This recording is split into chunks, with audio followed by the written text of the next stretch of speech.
عبادت وہ اطاعت ہے اللہ کی اور اس کے رسول کی جو اپنی دلی آمادگی سے کی جائے، اللہ اور اس کے رسول کی محبت میں سرشار ہو کر کی جائے۔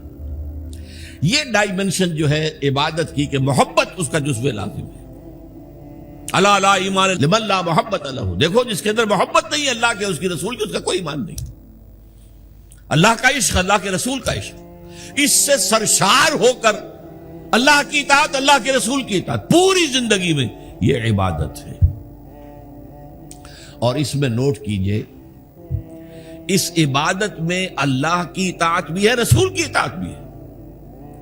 نماز آپ پڑھتے ہیں کیسے پڑھتے ہیں؟ جیسے رسول نے سکھائی صلی اللہ علیہ وسلم۔ سلو کما رہے تو مونی اسلی، نماز ایسے پڑھو جیسے مجھے دیکھتے ہو کہ میں پڑھتا ہوں۔ صحابہ نے حضور کو دیکھا، تابعین نے صحابہ کو دیکھا، تابعین نے تابعین کو دیکھا، یہ نسل بعد نسل، تو نظام جو بنتا ہے عبادت کا اس میں اللہ کی اطاعت بھی ہے اور اللہ کے رسول کی اطاعت۔ اطیعوا اللہ و اطیعوا الرسول بار بار قرآن میں آتا ہے، بار بار آتا ہے۔ اور میں نے آپ کو بتایا کہ بہت سے رسولوں کی دعوت تو آئی ان اعبدوا اللہ ما لکم من الہ غیرہ، لیکن اسی کو دوسری جگہ پر بیان کیا گیا ان اعبدوا اللہ و اطیعون، اللہ کی عبادت کرو اور میری اطاعت کرو۔